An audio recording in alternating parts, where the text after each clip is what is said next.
Hello, everyone. Welcome to the stream. Hey, guys, we got the craziest, biggest news in ESO history yesterday, and that's what we're going to discuss today.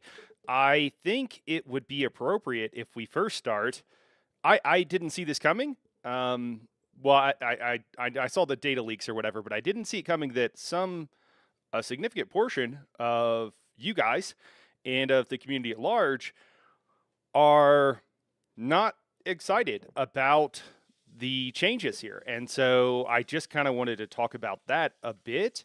I know that a few of the comments I got, and I don't know, I'm really trying to get some feedback from you guys, get where you're at.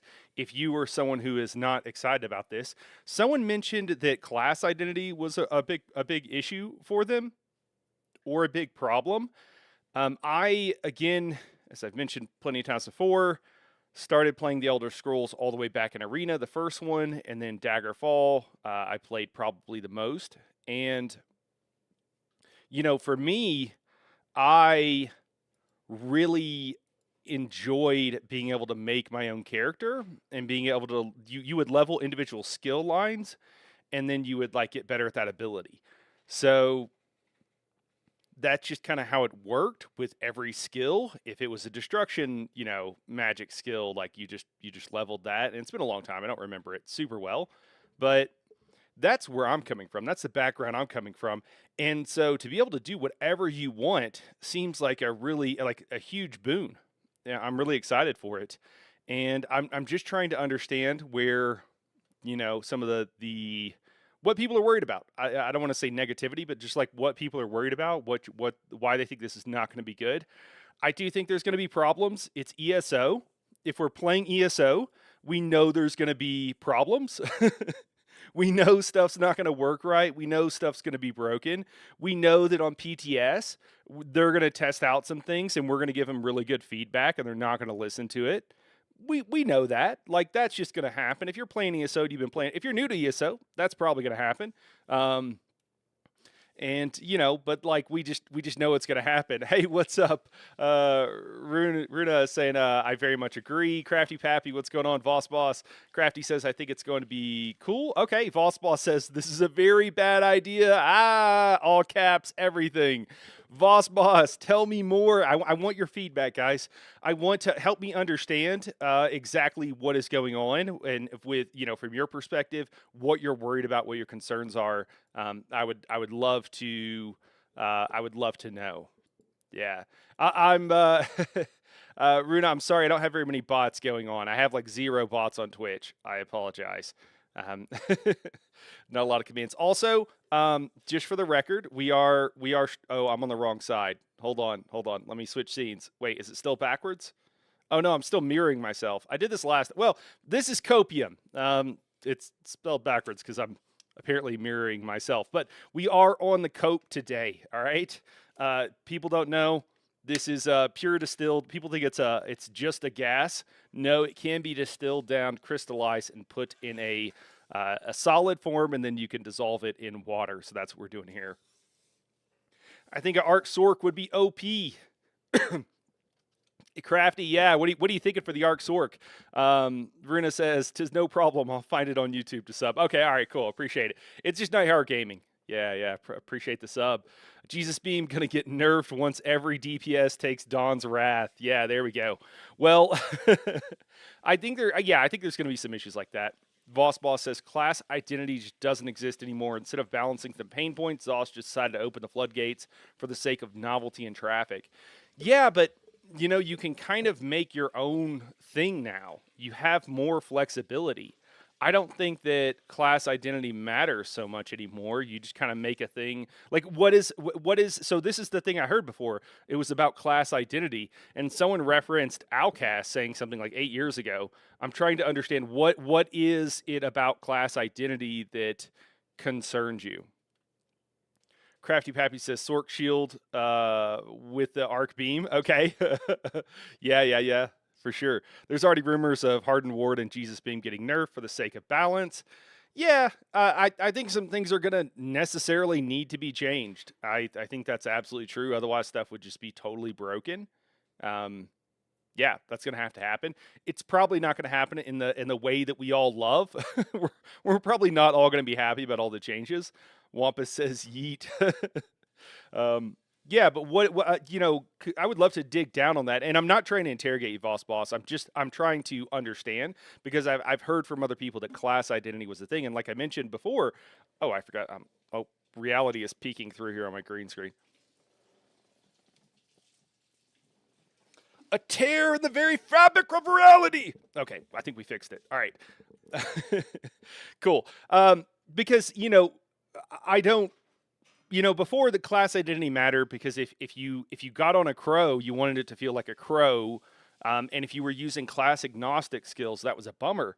Now, really, what you're doing is you're grabbing the skills you want from a particular skill line.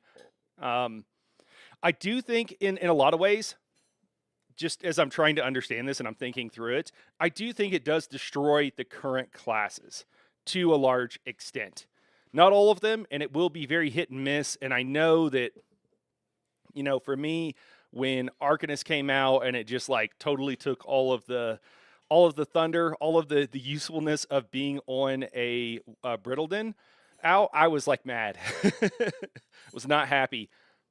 But at the same time, I can also like now if I can get past that, now I can kind of make whatever I want, and I'm very excited about that. And I guess for me, maybe the excitement of being able to what I'm gaining is a lot more than I'm losing is kind of how I feel. I think about it. Maybe that's why I wasn't really thinking about because as I've told you guys before, I don't have a lot of emotional attachment to stuff. My wife jokes and calls me anti-sentimental.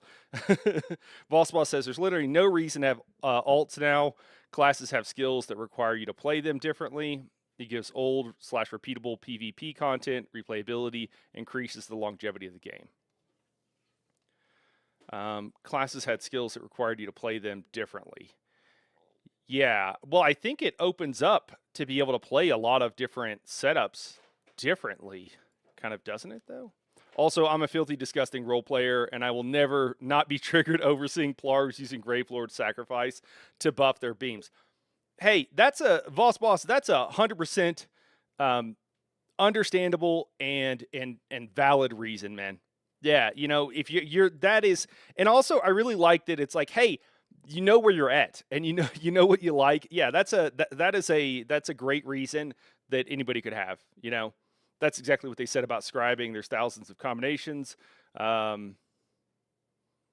people use only like 6 of them. Yeah, I mean, there's only like 6 really good scribing skills. That's totally true. And yeah, I think that'll happen as well. And we'll have problems with balance and everything else. I guess, maybe I'm just like a little bit of a chaos monkey and I'm just like, yeah, just throw everything in the kitchen sink in. All right. Well, we talked about it a little bit. Maybe, I know we got like people are coming in right now. We'll probably get some more as we go along. Maybe we'll ask the question again in a little bit and see what other people have to say. For right now, I want to switch gears, just kind of an FYI how we're going to do this stream today. So we got 2 hours here, and then we got some trials. So I wanted to talk about this. Hey, Chicken, we'll jump back into it and talk about it a little bit more. The next thing that we want to do. So, guys, a lot of people talk about stream teams for ESO. There's like different creator programs and the way those things work. Just to give you a little bit of behind the scenes, the biggest benefit to people for being on any groups like creator program, if it's a good one, it kind of depends. They vary a lot. And even then, there's like different tiers within those creator programs.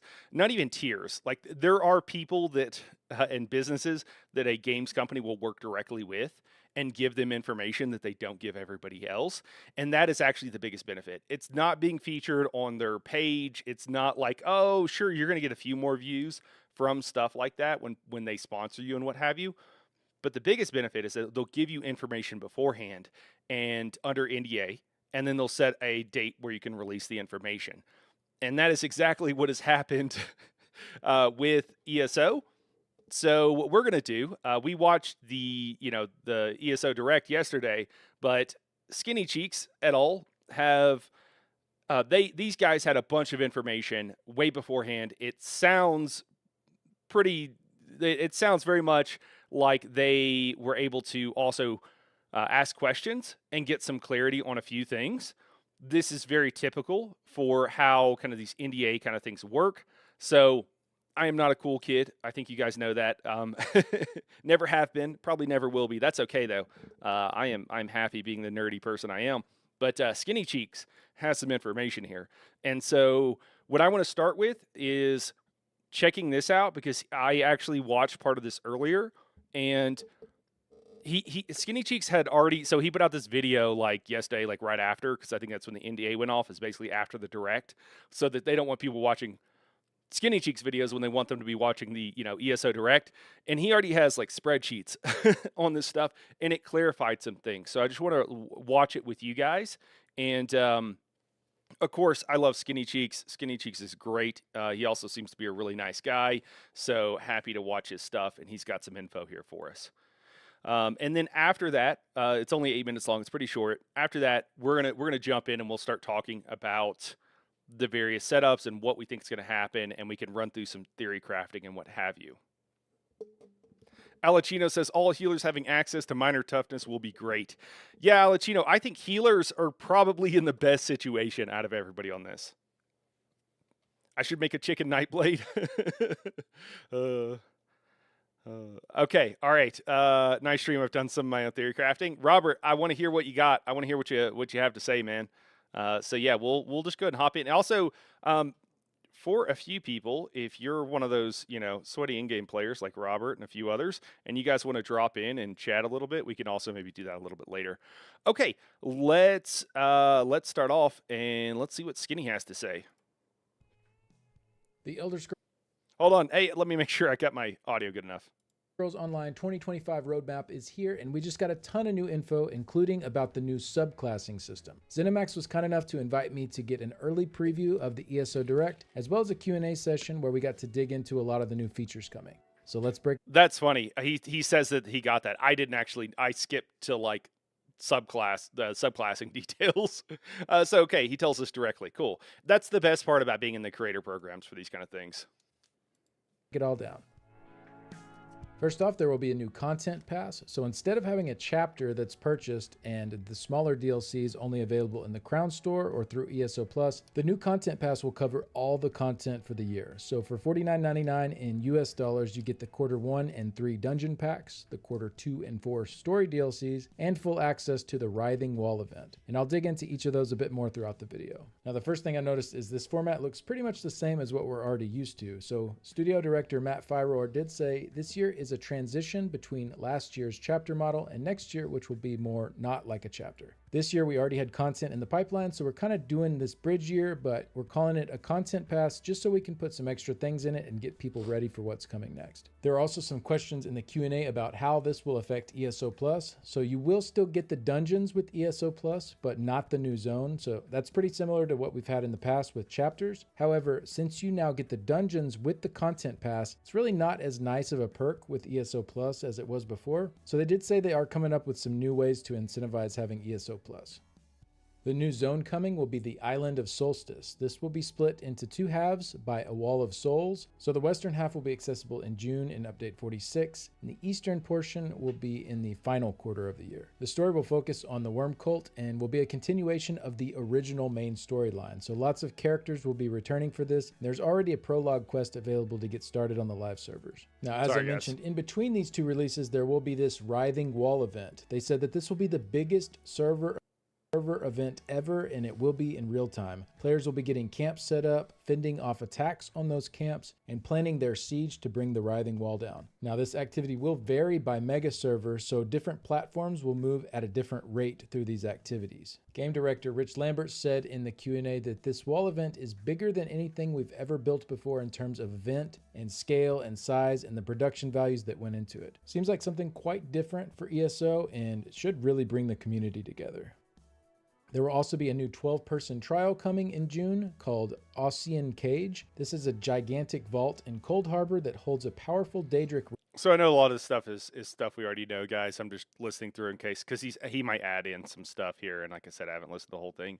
What do we got here? Volsball says, I would have really preferred if they went through and overhauled skills before doing this at least. Volsball, I think that they did that. over the past year. I think that's part of what they've been doing. I'm not saying that it's enough or it's what we want, but I honestly think that they already have.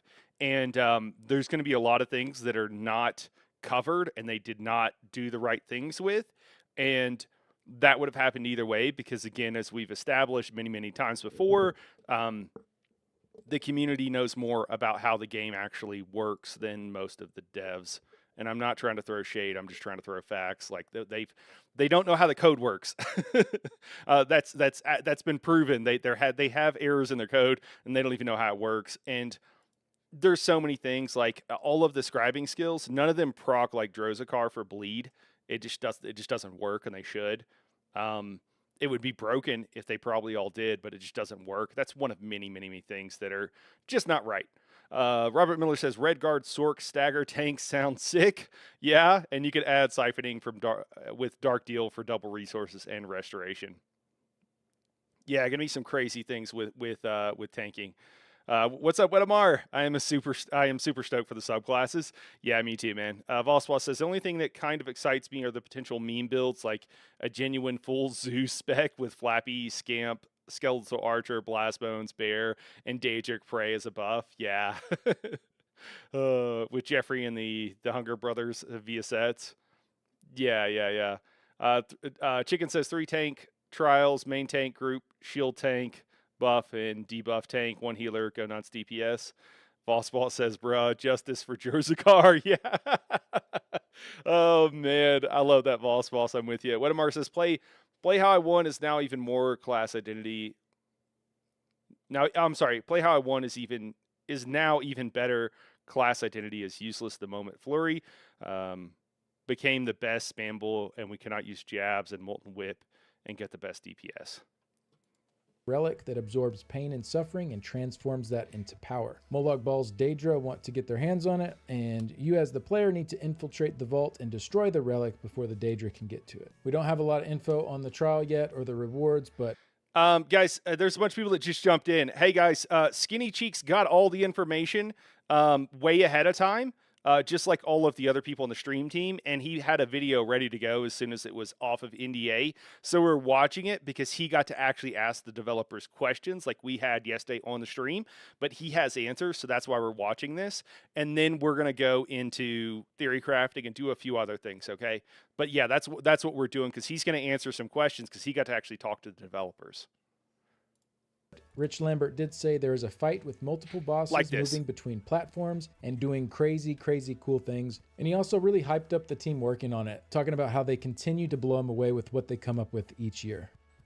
All right, now we'll talk about the thing I'm most excited about, the big feature coming in June, subclassing. This allows you to swap out skill lines from your base class and swap in skill lines from other classes in the game. So this will be free as a part of the base game, so all players will have access to it, and you will still need the DLC classes if you want to use those skill lines. So let's break down how it'll work. All characters, once reaching level 50, will have subclassing opened up to them. When choosing your skill lines from other classes, if you've already gone through the process of leveling the skill line to 50 on that original class, you automatically have access to it as a subclass line. Now you will need to level up the subclass skills just like normal skills, but the good news is that all your skills and progression with this is account-wide. So once you've leveled them up, you can use them on your other characters without needing to level the skills again. And to be clear, these are the full skill lines, including the passives. None of the abilities are in a nerfed form. You get full access to the actual skill line. And then for those that don't have the skill lines unlocked on other characters, maybe you've never leveled that class up before, you can go through a series of quests and train those skill lines as an alternative to leveling an alt. So let's... Okay, so everything is going to get unlocked soon. We're all, probably most of us in this channel are probably 50, right? And again, guys, I'll just say this one more time because I know people keep coming in. Skinny Cheeks got all the information way ahead of time, and he got to actually ask questions. So we're watching his video on this because he got to prepare this, I don't know, way ahead of time, and you'll see here in a second he's already got spreadsheets that he had made because he had a bunch of information early. So we're watching this to gain what information and to answer some of those questions for us. Okay, go through a few rules to clarify how the new subclassing system works. Rule number 1, you must always have at least one skill line from your original class. You can trade away 1 or 2 of your class lines, but not all 3.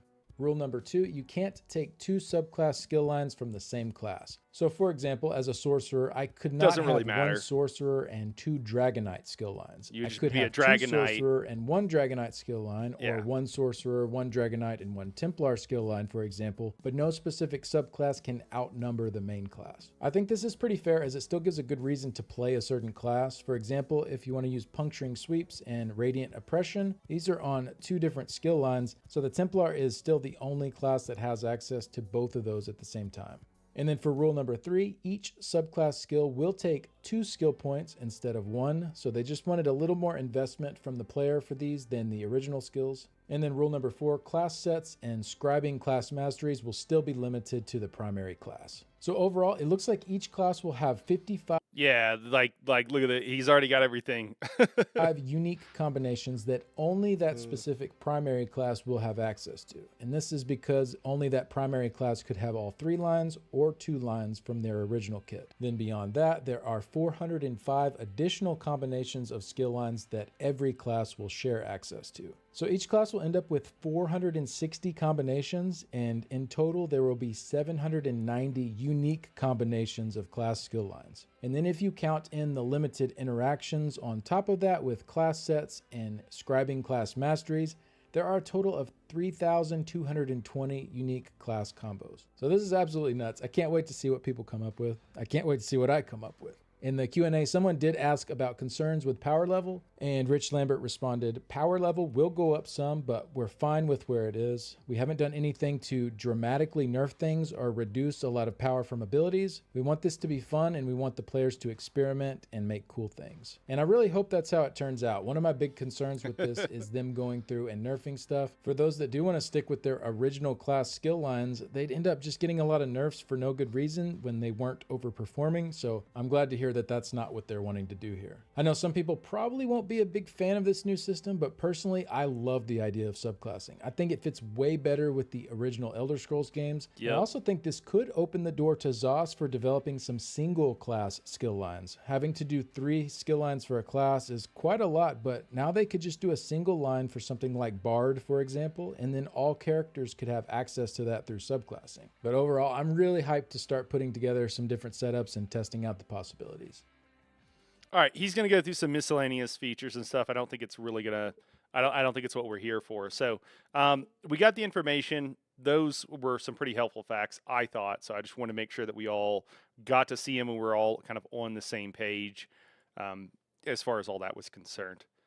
Crafty Pappy says, I'm ready for the new trial. Heck yeah, man, I am too. Also, guys, for the new trial, we've got several instances of it up, and that was in the Boss Discord server, and we got a few spots, PCNA, and I mean, you got to have the PTS downloaded, so it's basically the same size as the original game, so it's like 130, 140 gigs. But yeah, they're open trials, so if you want to see it, the first run will be a blind run at 8 p.m. Eastern. Hey, Franny, what's going on? Weremuggle, all right, let me see. Siphoning strikes on everything seems busted. I mean, that's good sustain, but usually, you don't need it. I think it'll be good for I think there's a lot of cool tank and healer things going on, Weremuggle. Weremuggle says, going to have to make some crazy builds to keep Nightblades relevant. Hemorrhage available on any DPS as well. Yeah. I guess Vossboss says, I guess the biggest balance issue comes from the new classes who have their damage skills and passives confined to one tree, like at least with Plar, Jabs, and Beam are separate. You can't have both. Yeah, Vossboss, that is a real issue, or something I think is really going to be interesting, is that some classes are very... Hey, Lyriel. Some classes are... they like their DPS class or skill tree is like 1, and then their tank one is 1, and their healer is 1. Other classes, it's really spread, and it's piecemeal what is what. So it's definitely different. PTS will be NA, I believe, Lyriel. Can someone confirm that? It starts off with NA, right? Then we go to EU. Am I remembering that correctly? I should know for sure, but I don't. I don't remember. Let me see what else we got here. Not that you ever want to use jabs unless you're running deadly, but the two-hander healer build possibilities are insane, where Moogle says. God, I love Skinny. I'd stuff him in a gold-plated locker, bless him. Are you undergoing to do some PTS streams. Yeah, Crafty, I'll be streaming those trials. So there'll be 2 on Monday, and Monday also during the day. I'm going to be streaming during the day. We'll go over the patch notes, and as soon as it goes live, we'll hop in. And so we'll be streaming. It's going to be a long day on Monday. I'll put it that way. Speaking of jabs, did anyone else notice that Bone Goliath used old 4-tick jabs? Oh, that's funny. I didn't. I thought it was the new one. I thought it was the new one there. I don't know. I didn't notice though, Boss. Franny, it's good to see you. Lyriel, good to see you as well. Okay, but also pretty psyched for this. Got to figure out what other characters need to be made. Healers and tanks get the biggest win out of multi-classing. DPS could get interesting with the interactions. Yeah, I would agree, Robert. So where do we want to start, guys? Do we want to start with healer? You know what? We could put up a poll. I love doing the polls. I like them. I'm going to do a poll asking how you guys feel about the polls. Not right now. I'm just going to ask a question real quick. Okay. So, hey, what up, Terrell? What's going on? Let me see here. So, which one to do first? I think that's what I asked. Which do you want to cover first? That's how we're gonna phrase it. We got healer. We got tank. I hope you guys don't pick DPS. Not because I don't want to do DPS, but because I think DPS is going to be like such a deep rabbit hole. If we start with DPS, I fear we won't get to the others. But we put up a poll. Respond in the poll. Sorry, guys, just on YouTube. I know there's a couple people over there on Twitch. Sorry about that, guys. So what do we got here? Maybe Chicken says maybe I will have a chance to try to set some things up on Steam Deck for the PTS Monday. Cool. A poll of polls. That's what we need. Means group building may get a bit interesting as well. Start with meme build. Terrell says, start with meme build? Okay, I kind of like that idea. Too many options on DPS, literally hundreds of possibilities. Yeah. There are some serious problems. You know, one of the things we've already seen actually with some of the PTS runs is that, and I think this will happen more and more, is that there are certain roles that are being asked to bring certain things. And so it's like, hey, we want our SPC Pillager's Prophet healer, maybe, and I'm making this up, but like, you know, we want them to bring a Storm Atronach for the Minor Berserk. And we want them dropping that Atronach whenever their Pillager's ultimate for the Berserk. That's a thing we could see. We could also see like a tank being asked to stagger, right? Or, you know, saying, you know, anybody can do that now. Or I'm trying to think of other things here. You might have oh man, there's so many things you could do, but like you could have a healer bring Igneous, maybe somebody slot Xenas, like those could be things where you just ask for that on a particular role, and it kind of tells the person like a little bit of what they've got to do. Let me see here. Boss says, yes, healing. We go in Templar or Warplar or Temp Dinner. I'm sorry, or Warplar. Yeah, those are fun. Where Moogle will it show what subclasses people are using? It on like a.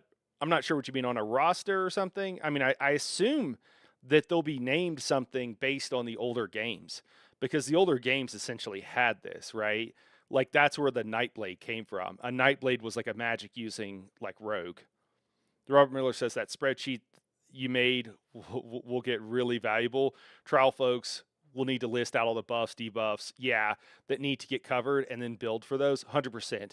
I do think that is what's going to happen with build guides more generally, is that we're going to have a lot more like, hey, we need these buffs. We need to get these buffs. And however we get them, it kind of doesn't matter as much. EC Crows filling out their McDonald's applications. Boss, that's hilarious. Necro dot protection will get popular among tanks. We're going to end that poll in just a second, guys. I'm just catching up on these last few, giving you guys a second. Yeah, Necro dot protection might get popular among tanks. Robert, I think that well, we'll talk about it, man. But if we can get access to the really big heals and the really big shields of certain classes, I think two things are going to happen with tanks. I think there's going to be the optimal sweaty setup potentially. And then I think there's also going to be the survivability setups. And I think there's probably a couple of options with that, or will be several. And so for me, I'll be making a lot of those the latter survivability. Hey, here's how to be really tanky, and I think the game needs that. I don't think I know that some of my sweaty friends out there, Luna, for example, is going to be upset about this, but I don't necessarily think we need every tank running stagger, every main tank. Yes, we'll have that in sweaty groups and stuff like that, but I don't think it'll be the average. I just think we'll be looking for really tanky tanks. General gameplay will have a lot more freedom, but I feel high end will have less freedom since you won't be able to say, I have a good Nightblade. You may be told to get this or get that. Where Moogle, I think to some extent, we're going to go and end this poll now, guys, so get your votes in. I think to some extent, what's going to happen is that you're just going to be told to bring certain things. You're just going to need to have certain things.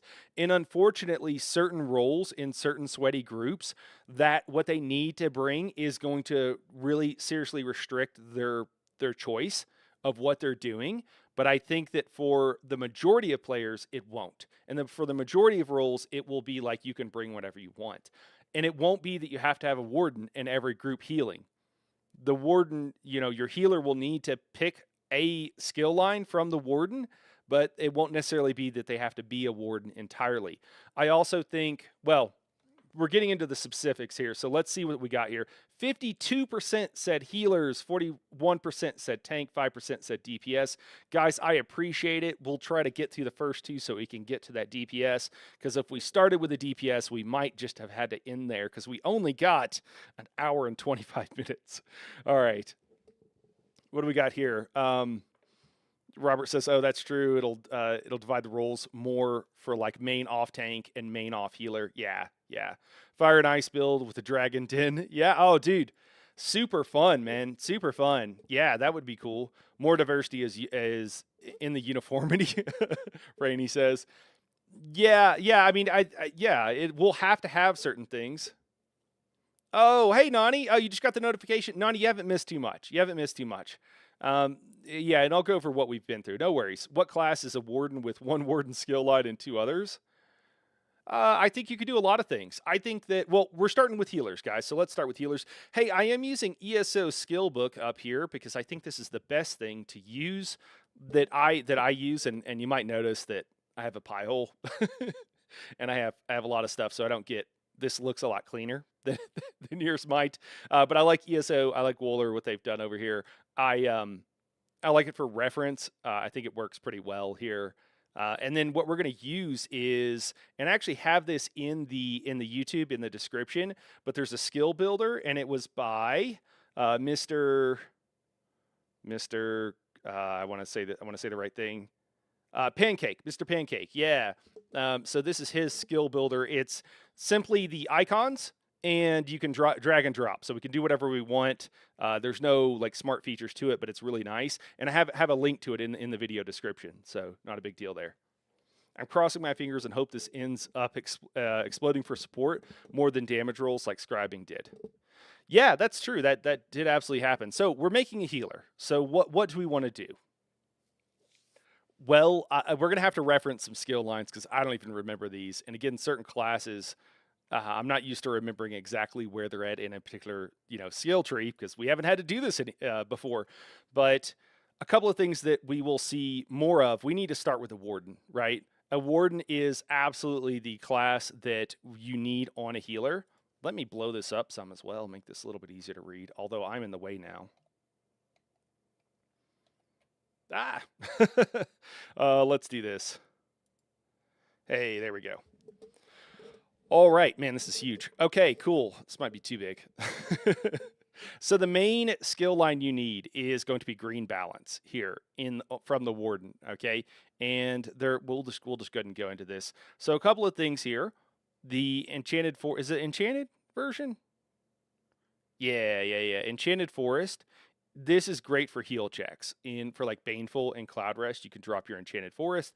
You get back a bunch of ultimate if you heal targets, and it's a pretty cheap costing ultimate, so that's really nice for Baneful for like beginner groups and stuff like that. Very nice ultimate for as far as healing is concerned, specifically. We've got our mushrooms. Mushrooms isn't really needed now. It heals basically the same, or pretty much almost exactly the same as like a combat prayer. And yes, it provides minor intellect and minor endurance, but Xena's Empowering Disc does that. So there's really no reason to run this unless you're running Soothing Spores and you want to do something like where Moogle would want to do, which is do like a stamina costing healer. Budding Seeds. Budding Seeds every Friday and Thursday and Friday. I have my arch nemesis, Robert Miller, here. Yeah, I'm healing with Robert in DSR hard mode, and I look at our heals, and he's above me, and I look, and Budding Seeds is doing like 16k heals per second, and he's above me by like 8k or something. And I'm like, man, if he just didn't have that Budding Seeds, I would be able to out heal him. Budding Seeds is really nice. It's a great heal, works incredibly well. It has a burst at the end of it, so you can throw it out, and it provides a synergy for your tank or anybody else you're throwing it out for. So we'll all probably be running Budding Seeds in the future, which means healing per second is going to just get insane. Is what that means, I think.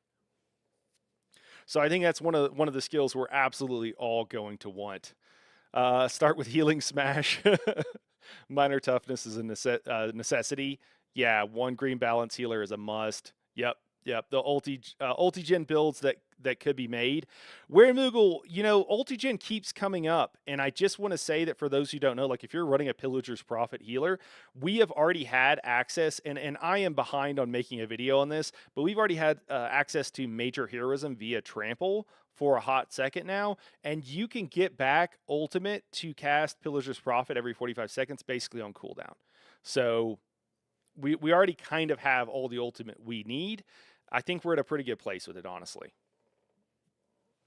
Okay, Living Vines, garbage skill that it's needed reworked for literal years. It's pretty bad. Robert, you run Lotus Flower. Do you run it just for the Major Prophecy? Can you tell me, is there anything else here that is secret that I don't know about? Because generally this is not a great skill. But I'm just wondering if you run it for the passive or what have you.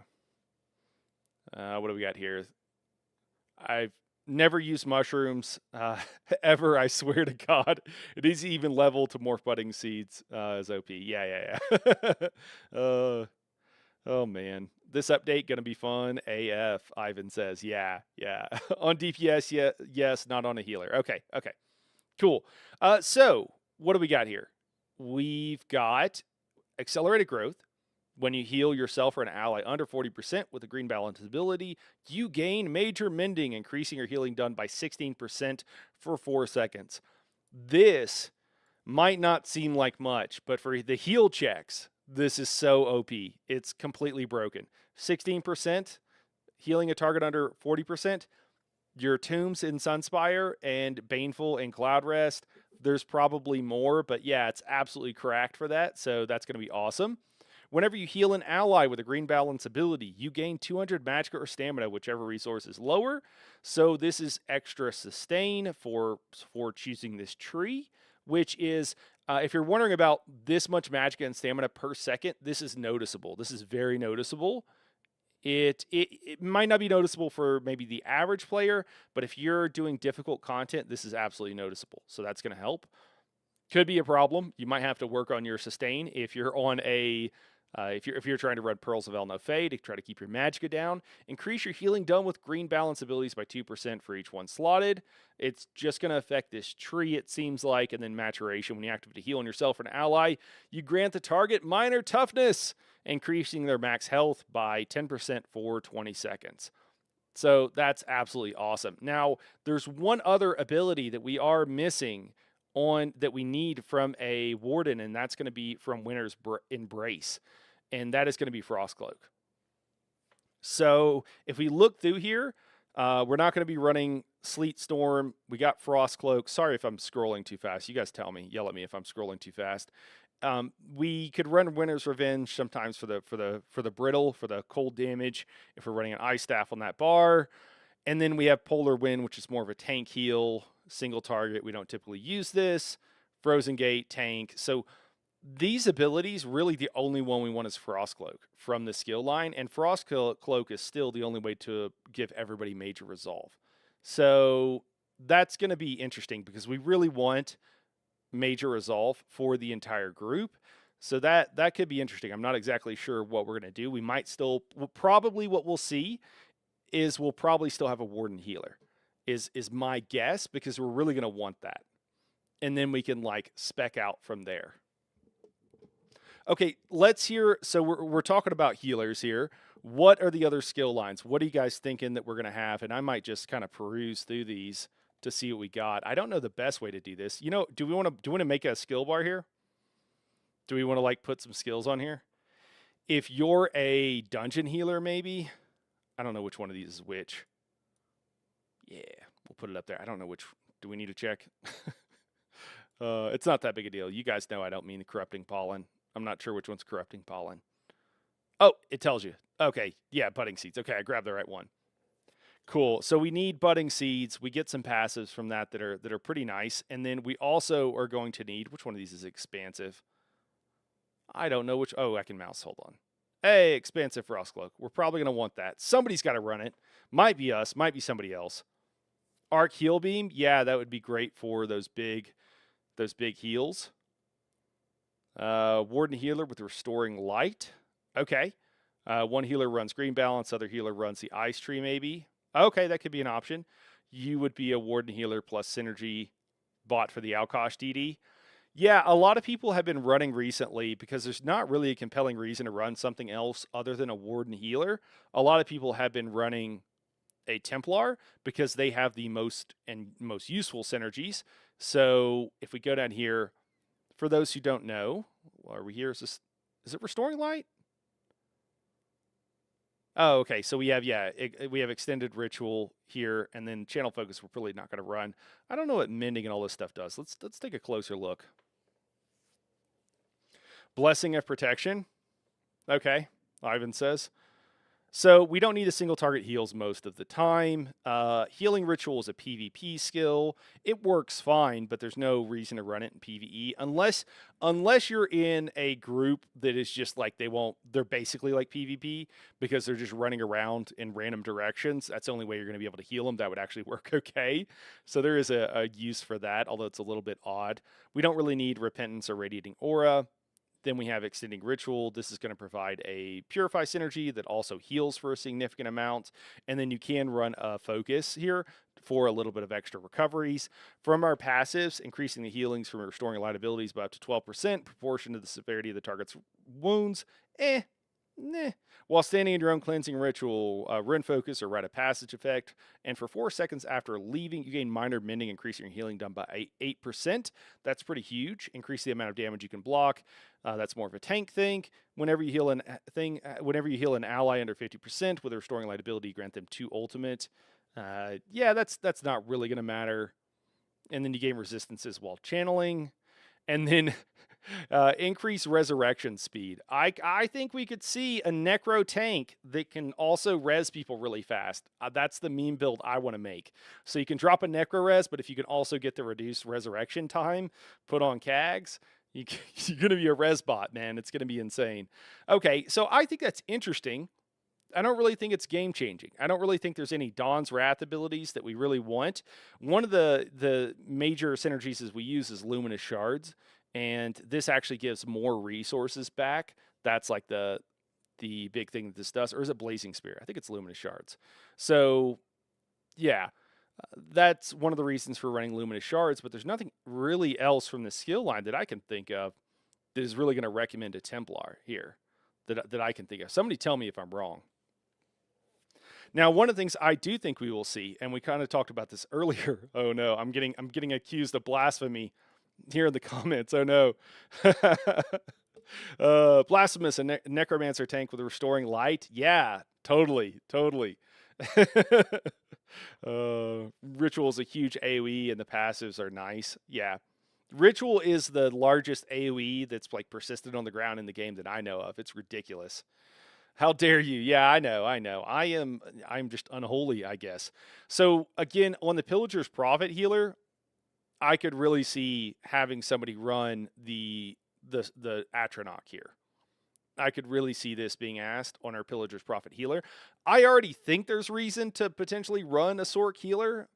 I think the other ultimate that I would really like to see that is often not in a group, and it's kind of odd, is Glyphic.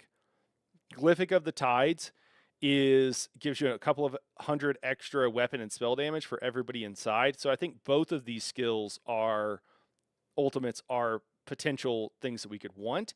The thing with the Atronach for me is that this does good damage. And so you could run this on a DPS and they're not going to lose that much damage, right? Or really any, right? Like they're not losing much for running this. It's a question of, do they get back enough ultimate? Are they dropping it every 45 seconds?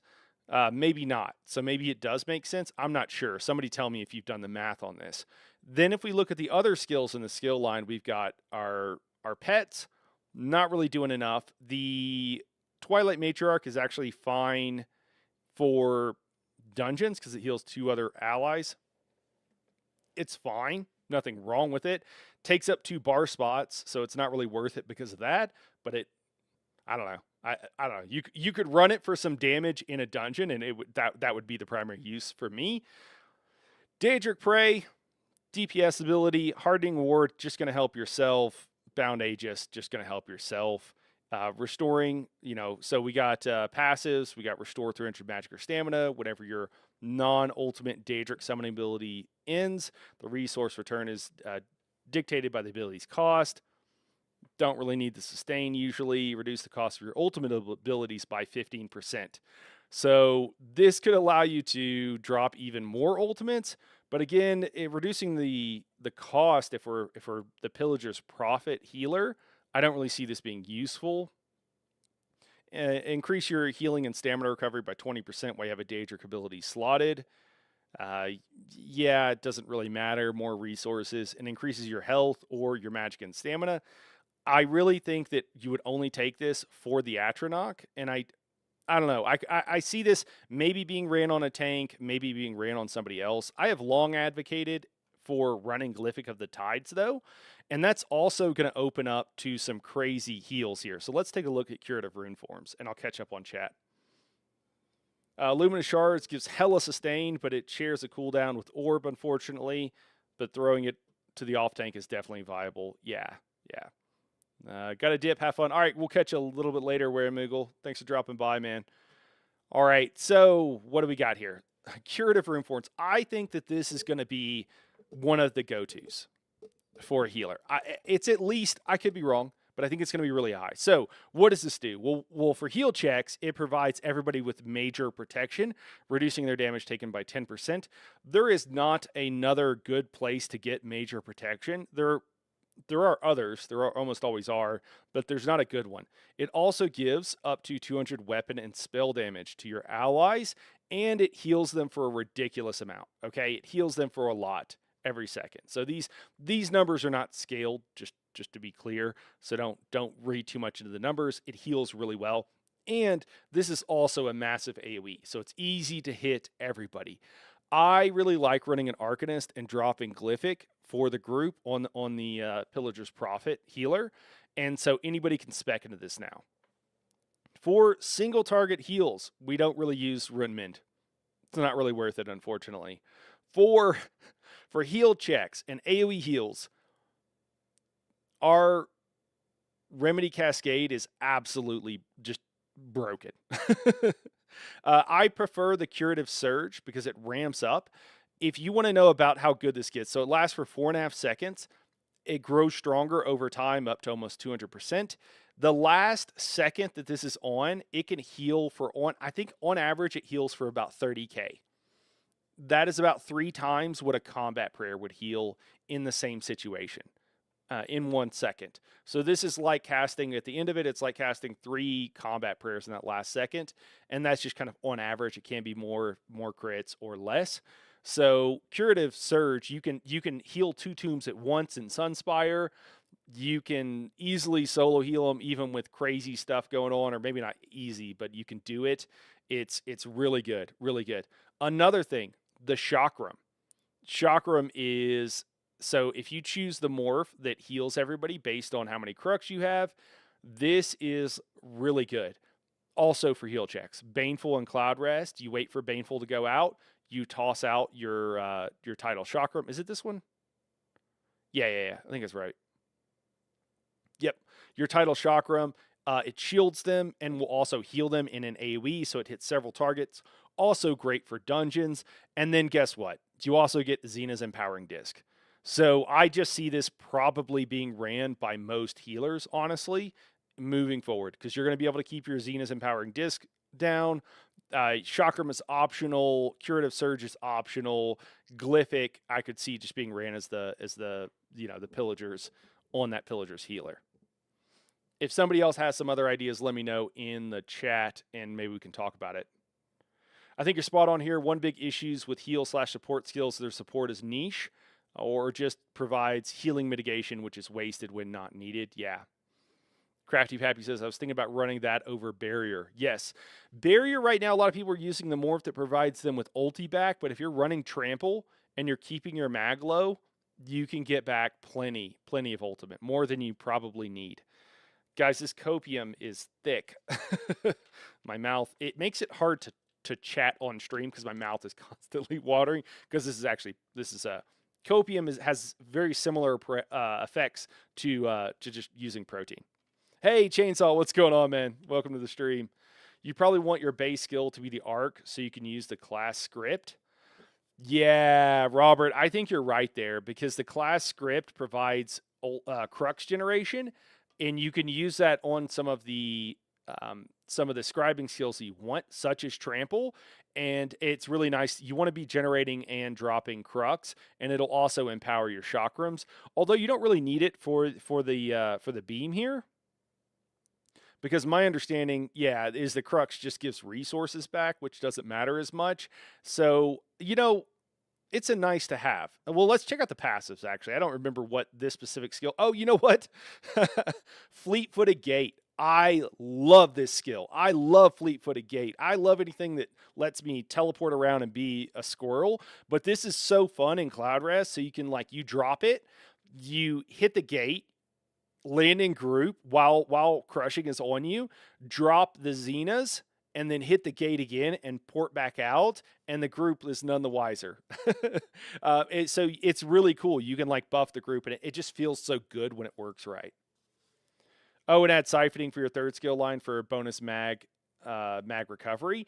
Robert, I don't even run it on my, to be honest though, man, I mean, it depends on what class you're on, I guess, and how the skills, the skill costs are what's really going to probably matter for maintaining, but I don't even run siphoning on my Nightblade.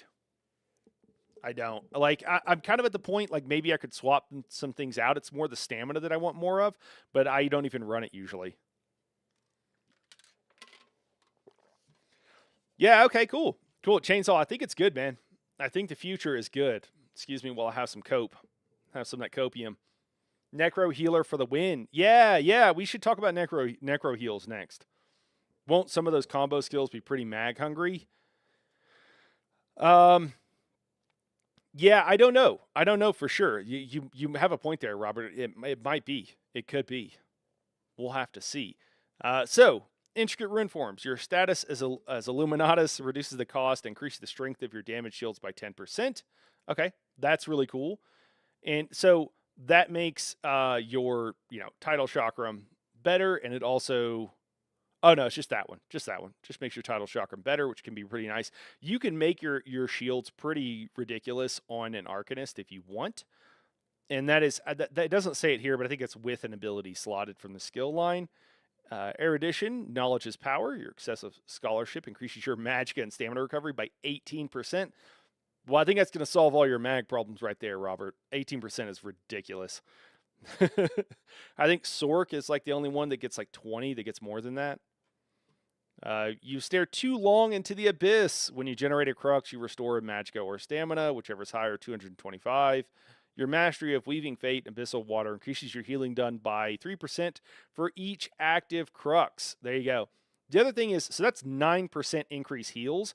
And if you just generate Crux and you typically don't use it, which is what you'd want to do on an Arcanist because you have other passes from other skill lines that will give you other benefits, this is still like an extra 9% heals, 18% recovery, and increased 10% damage shields. I mean, and you get the heal beam, and you get Xena's empowering disc, and just for fun, you get the gate, and the glyphic. I think this is a strong contender for. It's so strong that we're gonna throw it on here. Now, I will say you don't need the shield beam most of the time. Okay, you don't need it, but for heal checks in certain situations, it's completely OP. Absolutely OP. Okay, here we are. Arcanist up here. I think this is Glyphic of the Tides. We'd slot that on our back bar. This is what I want to see personally. And then Xena's. Let's make sure we got Xena's back here. We'd have Gate. But it would be more for the funsies. We'll put it on here, but we'll probably take it off. And then, yeah, Chakram of Destiny, I think is... Oh, no, we don't want the Destiny one. We want the other one. Yeah, there we Title Chakram. For the heals. And again, that's an optional skill. We wouldn't have this on our bar all the time. You could use Edomorph too, depending on the situation. If you're in Vass, for example, Veteran Asylum Sanctorum, or in a dungeon, any dungeon, the shield would be on your bar. It's super useful. Or we'll probably see tomorrow night, if you're in a group that is just things are going crazy, there's reasons to want to use this even in a trial group, because the group is so spread out, it's hard to hit them with anything. Okay, well, I think that's pretty good. Let's see if there's anything else real quick that we'd want from our Arcanist healer. Let me see what we got. Necro healer for the win. Yeah, Necro's going to be interesting. People don't realize this. Necro healers are actually really good. Won't some of those combo skills be pretty Oh, we already talked about that. I'm sorry. I'm behind the times. I can see 165k DPS with this update. Yeah, Ivan, I bet we're going to see some broken stuff for sure. Yeah, that fixes it. Okay, yeah. Sustain isn't real. It's just a myth, Voss Boss says. Voss Boss, I think you're on to something, man. I think sustain might be a myth at this point in time, at least on a healer. Yeah. I bet 200k. I bet we see some broken stuff for sure. We'll see if they don't nerf some stuff preemptively. I think that's the rumors that everybody's talking about. Man, my protein in my mouth. I need to just finish this. Let me finish the copium.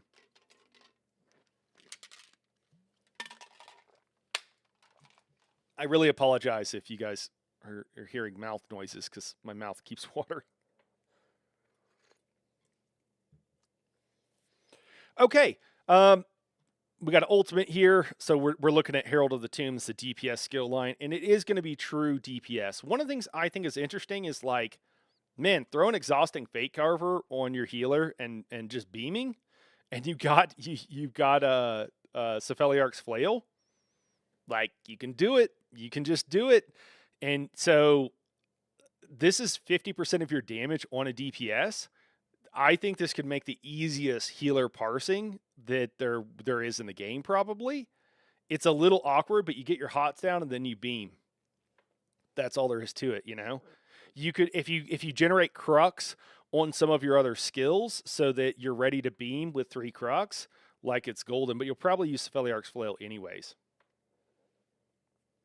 Copium overdose ASMR stream. Let's go. We don't need Inspired Scholarship. We don't need Rune of Displacement, although that's an extra synergy if we wanted it. So that could be something, or either rune. We've got, Gibbering Shelter, Gibbering Shield, whatever. Don't think we need it. Taunt, we don't need it. Huge Shield, that's tanks. We don't really need Crux Weave. Can be useful for getting Crux on any class or any spec, but we don't really need it. We don't really care about Rune Guard. And Rune of the Colorless. I think we probably still have a Arcanist DPS run this, like in theory, someone like, or a tank or somebody else. This is a really good tanking skill line, so I just don't think us running it on a healer. I could see this being ran on many other classes for a tank. Okay, let's move over to a Necro. Let's see what we got. So I just want to say that, like, so far, do you guys have any disagree with me or anything that you think I missed on a Templar? Like, yeah, we've got a couple of synergies, maybe some more heals, but I don't think that. I think that's it. I'm not saying those synergies are worthless. Being able to throw a spear to your tank, who is running a bunch of pieces of, um, oh god, what's harmony jewelry, is pretty nice. It's hard to get the orb over there to him, so like, yeah, it's good. But like a necro can also, well, we'll see. A necro doesn't give as much resources back though either. So I don't know. I just don't see a strong reason to run any Templar skills on a healer. Not that you couldn't, not that it wouldn't be okay, but I don't see any strong reasons. Okay, the necro here. So first up, Bone Tyrant. This is going to be um, our tanking skill line. The only thing I see that would really be well, there's two things. One is necrotic potency for generating a bunch of ultimate, but you need corpses. And there's not that many places to generate corpses from the skill line. You need like bone armor, and then also if you're on a necro as your class script, if there's no other corpses, which I think that part of it should be removed because I think it's broken. I think it makes it not good. You can generate one corpse at a time that way. I don't think it's very good. And so you can use necrotic potency. It would mostly be useful if you already have a bunch of dead bodies and trash, or if you have a bunch of ads in a particular fight. And then if you wanted agony totem for AoE minor protection, but we can get this a bunch of other places now from scribing, so I don't think we need it. Okay. Now, Colossus. This is a Grave Lord. This is our DPS skill line. If we want our healer running a Colossus, this is an option for us. Let me see what we got here. So this is in relation to the Templar statements I made earlier. Boss says, aside from the healer ultimate, I've got nothing. Even the fast res isn't great because res is the DPS job. Sure, yeah. And then Robert Miller says, Necro sustain won't be a problem anymore with those arc passives. 100%, Robert. Yeah. Are you talking about DPS, everything, or what do you mean? I like Nightblade for ulti gen since it doesn't rely on corpses. Yeah, it's pretty passive. You just got to drink a potion. It gets a little bit annoying, I have to say, with having too much. Last night, actually, in the middle of our run, Robert, on Teleria hard mode, I swapped out for another tri-stat recovery because I wanted more stamina, and I wanted, like, arguably a little bit less magicka. I have to sometimes heavy attack if things go wrong or if I'm over healing, but part of that is I was having to just absolutely spam combat prayer to get my magicka to drop. So it's like sustained being too good. So is what it is. So Colossus here, we're not really going to use anything else. Gravelord Sacrifice generates 2 corpses, but now we don't have any way to drain it or do anything with it. So that's And then we've got Boneyard. Boneyard is really useful. You can throw this over to your tank to give them a synergy. Not as good as a Templar, but you can do it. So that's not nothing. And then Skeletal Arcanist we don't need. Siphon we don't need. It's really, it's Colossus is what we're getting from here. Unless we're already on a Necro and we're just swapping out one of our skill lines, which we kind of looked at. Like, it seems like everybody could do that in Arcanist and probably would, and we would go with the Curative Rune forms. That's kind of where I'm at with this right now.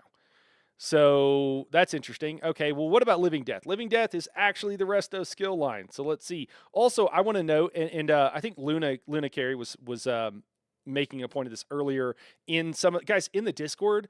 I kind of, prompted like, hey, let's start talking about this. And there's a lot of conversations going on in the Discord and the various help channels. If you want to join those like later on after the stream is over, give your thoughts or what have you, please do.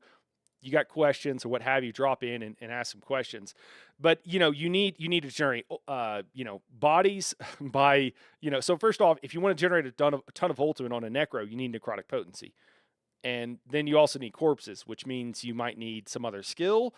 It looks better on paper. It takes a lot of GCDs, and then, you can generate even more with Intensive Mender. It's just kind of an awkward position. Luna was actually suggesting that if you just leave your Necro off tank, vanilla. And I could, there's probably an argument for that. But what do we get here? So we get Necro Res. I'm going to be honest, a lot of training groups I run, like, if I can run Necro Res on anybody, man, I'm thinking about it. I'm thinking pretty hard about it, not going to lie. Colossus might be better on a support TPS than a healer. Yeah, that's Yeah, I think you're right. Voss Boss, I think you're right, and I think possibly a Nightblade or something else. So yeah, I think you might be right there. We'll have to see. Or a Necro with some Nightblade skills. So Necro Res, again, not optimal, but man, I've carried groups through content. I can see myself running that for sure. What else do we have? We have a really big single target heal. It's great when you need it. Most of the time you don't. You don't want it.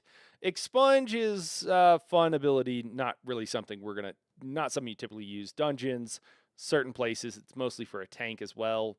A little bit less useful for us on a healer. Life amid death. So both morphs of this are really good.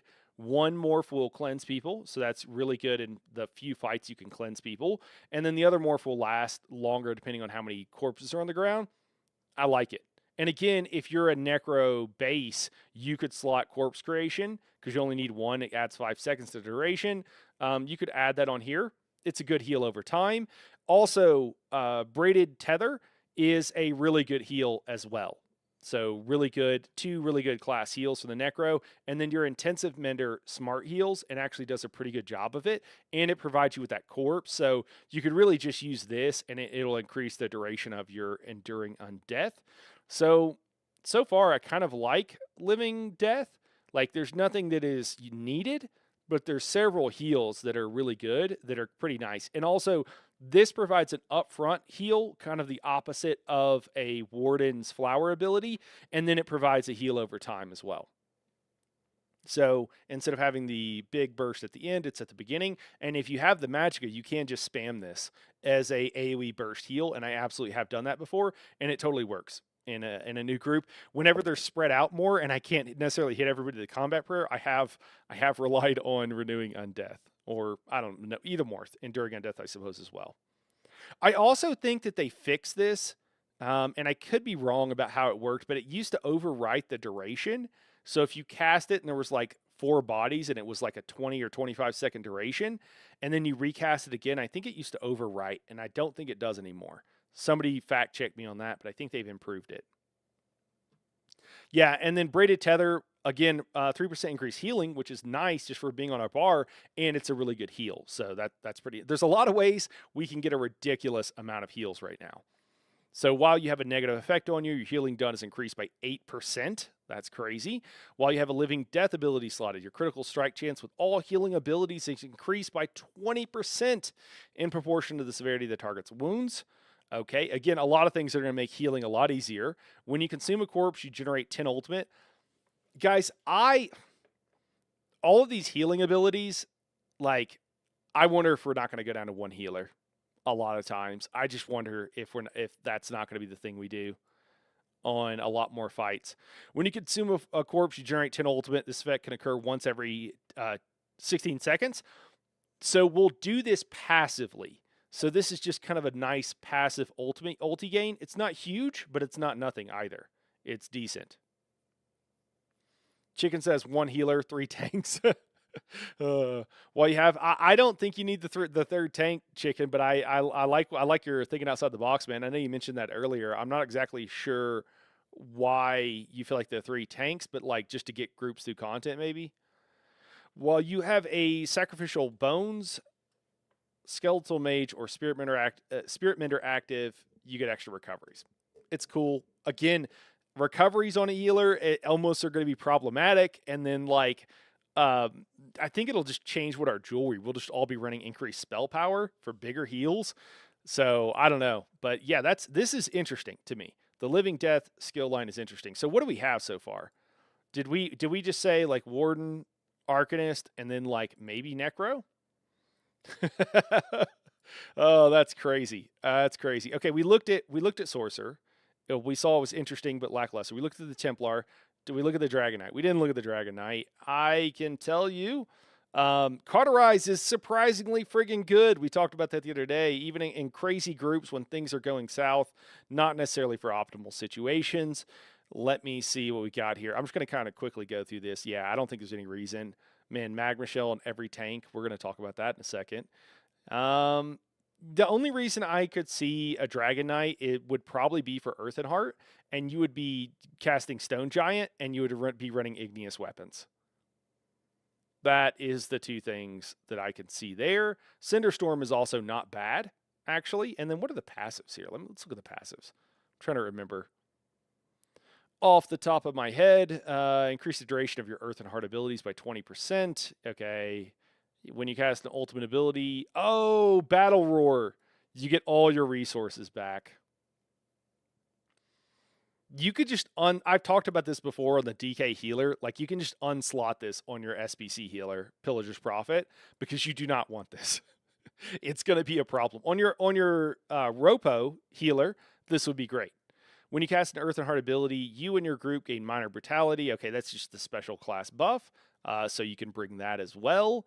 When you cast an Earth and Heart ability, you restore 1,000 stamina. It has to be a Magicka costing ability, and it has to cost more. Then that gives you back. The only thing that's going to do that is Igneous Weapons, which lasts for so long. That's a minor thing. I think getting the class buff that you want from a DK is pretty nice. Although you're still going to have, well, I don't know. We'll see on DPS, but you're gonna have a Zenkosh in group, and it might be a DK. It might be something else. Yeah, I think that the main thing here would be those skills, and I don't know. I'm not sure. It's a definite possibility, is what I would say.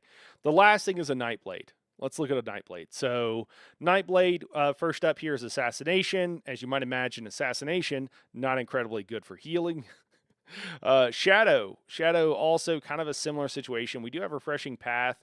We don't need the buffs, and it's a okay heal, but it's nothing to, Mass Hysteria, we don't really need anymore. It's AoE Major Cowardice, but we have single target Major Cowardice, and we usually want it on a boss, so I don't think anything there that really strongly lends itself. Then last up we have Siphoning here, and Malevolent Offering is a good single target heal. It's fairly cheap, but not as big. It's so cheap you could just spam it, but it also doesn't. It's a decent heal, better than Combat Prayer for single target. And then really nothing else. Siphoning attacks. This is Catalyst. That's what gives you the ultimate back for drinking potions. Just so we can pop in here. I don't think you need this ultimate though. I just don't think you do. Increase max Magicka while a siphoning ability is slotted. Increase healing done with a siphoning ability, and generate a little bit by casting a little bit of ultimate when you consistently cast like siphoning abilities, which we're just not going to happen. I don't think there's any reason. My go-to is going to be, I think it's going to be an Arcanist, a Warden, and then I think you could have maybe one DK, one Necro, maybe have one cover those other hots. Does anybody strongly disagree or have any other strong feelings on that? So for the Necro, what will we slot? These are very simply and well laid out. I don't know why I can't find stuff. Am I just blind? Or am I not getting to see all of them? Did it reduce the options here? Did I put 3 classes? I don't think I did.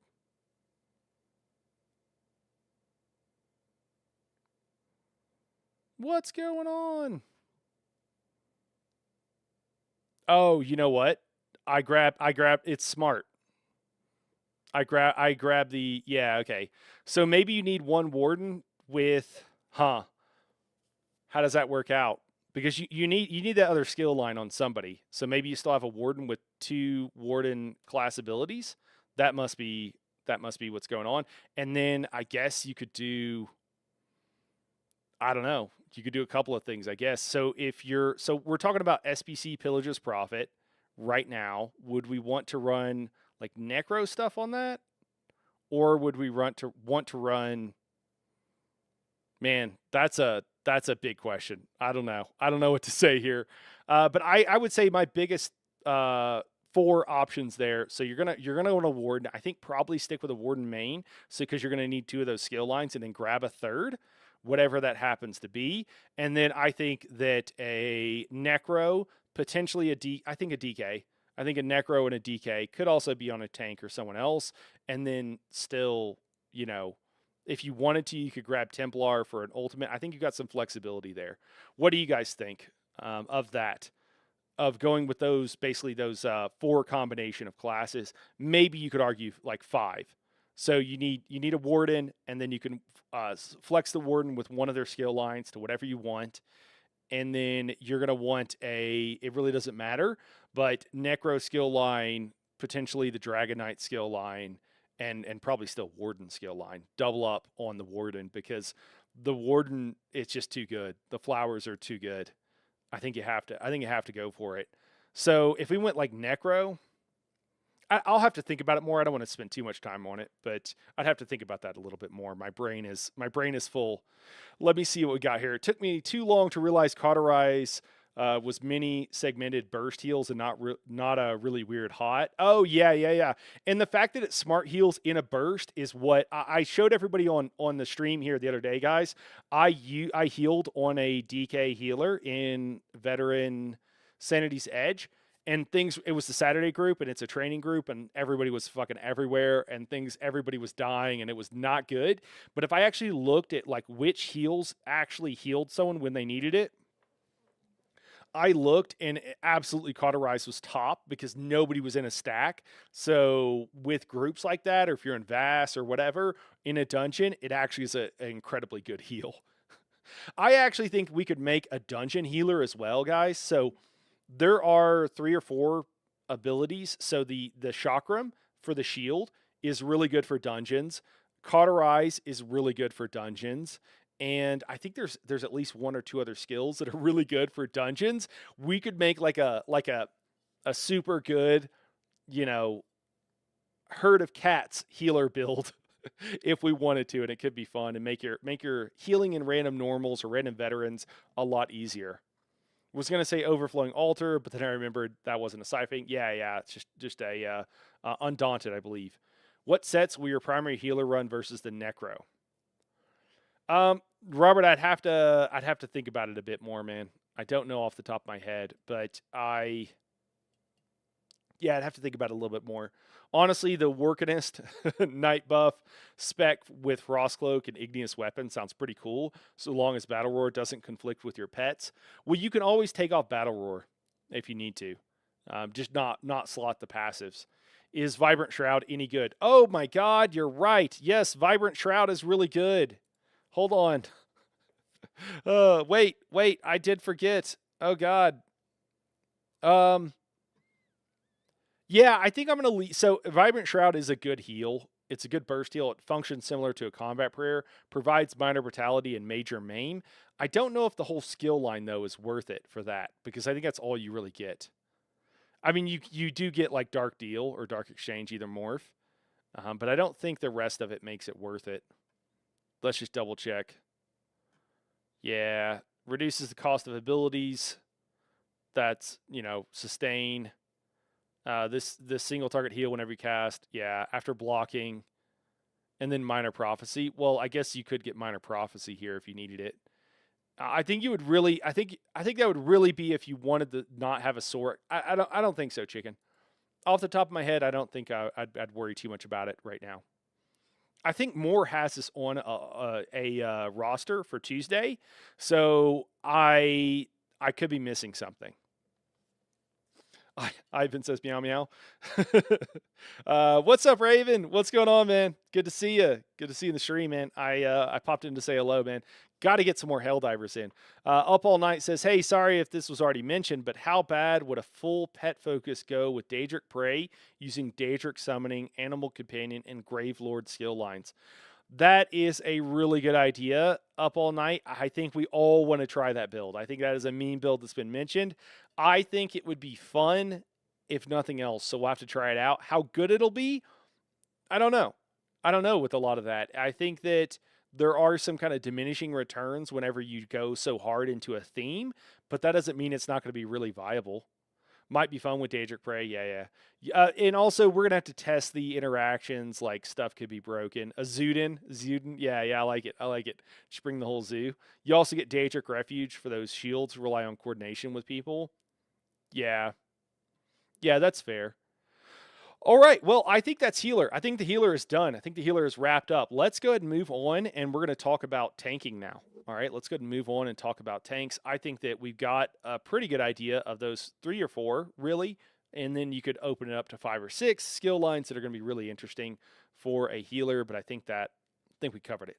Okay. Now, geez, where do we start on tanks? Anybody want to throw out some ideas that seem really strong? I think that we should start with the Dragon Knight. I think that the Dragon Knight, for one reason and one reason alone, well, there's more reasons, but a couple of things here. I think there's going to be 2 types of tanks moving forward, and I think it's totally fine. I think it's healthy. There's going to be one kind of tank that is all about staying alive. All you're trying to do is stay alive. That's all you want to do. And I think that most people should run that kind of tank. The second kind is going to be the super sweaty tank. And obviously, you can move in between these two and however you'd like. But one of the ways that, that super sweaty tank might actually be, as a couple people have pointed out, it could end up, we'll see, that it's even more difficult to tank than before at the high end. I think that really sweaty in-game tanks would probably love that, honestly. Old reliables as a base, the DK, yeah. Would your off healer be Nightblade Necro for ulti gen, Rojo? You don't really need, Robert, you don't really need the ulti gen though, man. That's my thing. I just really don't think you need it. Run Trample. Trample is better than everything else. Just run Trample. And then tank base would be DK or Necro for sure. Like, I'm not saying you can't do those other things, but you just don't need the ulti gen, I don't think, man. Run Trample. Everybody could run it. Sork DK tank would be OP. I agree, Crafty. I think you're onto something. And fun. Okay. I just want to say that now everybody can Magma Shell, okay? Every tank in the game can now Magma Shell. That's crazy. And if you choose this, you're going to get Stone Giant if you need it. You're going to get Igneous if you need it. And you're also going to get, a lot of things like Battle Roar. This is what returns all your resources. I believe Mountain's Blessing is what gives you the class buff. It is cool. And then the duration increase is not a big deal. Helping Hands, guys. Helping Hands. There's only a couple. So if you read it, it's a little bit convoluted, but you have to cast a Magicka costing ability that costs more than 11,020 stamina or Magicka, I guess. And really it's Igneous. And Igneous is really not a good ability to be using. Igneous Shield. Also, Igneous Weapons will proc it, but this is like a 72-second duration, so you're not casting it, and it's kind of more expensive. I just don't think it really factors in anymore. I don't think it's that good of a passive anymore, and hasn't been, honestly, for a bit now. But Magma Shell will make you unkillable for the duration. So what I'm curious about running is, can everybody permanently Magma Shell now? So if we're talking about permanently Magma Shelling, we want maximum ulti gen. And so for that, I think you want a Necro. And to do that, you need a Necro that's running Necrotic Potency, which, if we look at here, this is actually our full-on tank skill line. So this is where we get our armor. We can rock Hungering Scythe if we need to heal. Necrotic Potency, and then Totem is a little bit less. What are our passives here? I don't remember what the passives of the Bone Tyrant skill line are. Let's take a look. Whenever an enemy you're in combat with dies within 28 meters of you, restore resources. Reduce dot damage. Okay, we got Disdain Harm. This is incredibly important. So, yeah, there it is. Increase your healing received. Increase max health. Okay, but it has the biggest thing, which is the dot damage reduction. Now, we're still in a situation where we need corpses for a Necrotic Potency. Well, how do we get those? Probably the DPS skill line. Is there anything really in the Living Death? In Living Death, we could use our Mender for the extra, reduced damage taken by 10%, our Spirit Guardian here, for maximum survivability. And if we are a Necro as our base, we can generate an ultimate. So what actually happens, guys, how you can do this is let's just say we stuck with Gravelord and Bone Tyrant here. So what you do is you cast Gravelord's Sacrifice. Now, until it yeets itself, it hasn't created the corpses yet. And it takes 2.5 seconds to go off. You cast this ability. While you're waiting that 2.5 seconds, the very next ability you cast is Trample. And Trample, for your second option, I forget which one that is, I know it's not an affix. I forget what it's called though. You choose to generate a corpse if there are not any, and that is a 1.5 channel time. 1.5 is less than 2.5. So then you cast that, wait a second, and then you have 3 corpses. 3 corpses is 18 ultimate. You suck them up with necrotic potency, and we've just spent 3.5 GCDs and we've generated 18 ultimate. So 3.5 seconds and we've generated 18 ultimate. And we were already going to use trample to begin with, because that's going to also generate 18 ultimate over the course of the 9 or 10 seconds it's going on. So you're getting a ridiculous amount of ultimate. I think that Gravelord sacrifice here ran with necrotic potency and trample is going to be, because anything more than like 2 skills to generate that many corpses, it just gets awkward and it doesn't make sense. And you just run out of GCDs is what happens. And so you can't be casting early your bone armor and also casting early your spirit mender to generate an extra corpse typically. So really, you're probably not going to do that. It just becomes a problem. And so you can generate, though, that's going to generate a ridiculous amount of ultimate. And then you have your Earth and Heart ability, and you can permanently Magma Shell pretty easily there. I think that there is a situation. We'll have to see, how much ultimate you can generate, but I think that everybody can, like, you could run that spec and just about anybody can permanent. Like, you got to be careful about when you cast the skills, but I think it'll be absolutely able to permanently Magma Shell. So maybe that saves tanks dying. That solves the problem. Wait, question. Vossboss says. Oh wait, hold on. Yeah, Ivan says he sees a lot of headaches coming with this update. I'm sure you're able to consume the corpses of allies to generate ultimate.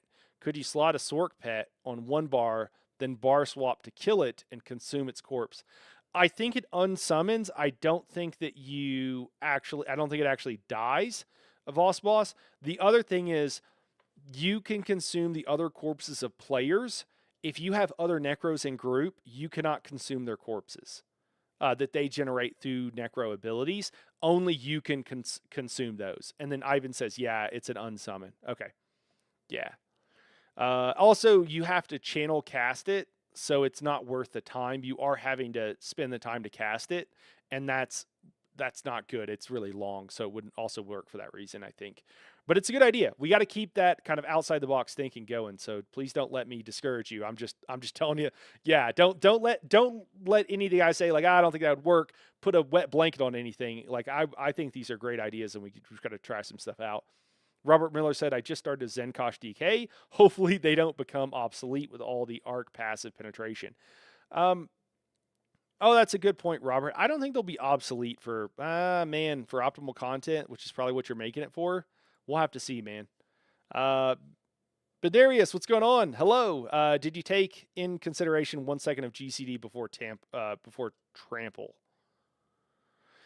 I think so. So you cast the Skelly. It takes 2.5 seconds to go off. I have tested it, Bendarius, and unless I didn't read, I've tested it on a dummy. I got back 18 ultimate casting that seal rotation, man. Maybe they go off at like almost the exact same time. So maybe it's like if you're too slow in the trample, it won't work.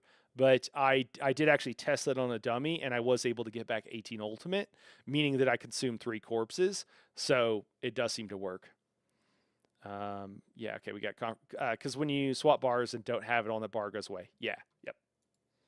Cool. All right. Well, so I think this permanent magma shell could easily be a thing. I think it's pretty high up there for people. Is this what's being introduced on PTS on Monday? Chicken ass. Yes, chicken. Yep, this will be on Monday. And also, guys, I know some other people do as well. Like I know Skinny Cheeks. But on Monday, I will be streaming, going through all of the patch notes. And then we will hop on PTS and test things out. And then later on in the evening, we will also be, running the trial multiple times. We'll be running the new trial multiple times on Monday. And then we'll do it again on Tuesday. And then I think again on Thursday. Maybe I'll look at seeing if we can get a hard mode run in at some point, but those 3 runs right now are not scheduled for hard mode. Okay, well, Necro with a Necro here with everything but living death. which does mean you don't get the Necro Res, which is like the best part of being on Necro. I think if you want to permanently Magma Shell, though, might be the way to go. I think this would make for a very easy playstyle. We'll have to see how many loose global cooldowns you have where you can still permanently Magma Shell, but I think quite a bit. There's also a thought of, instead of doing that, I think everybody's already been talking about is running a Sorcerer slash DK, all right? So I think that's an obvious choice. So let's look at the skill lines here, and I really do have to look. So Daedric Summoning is a good tanking skill line. So we have the Summon Charged Atronach if we want to be dropping that.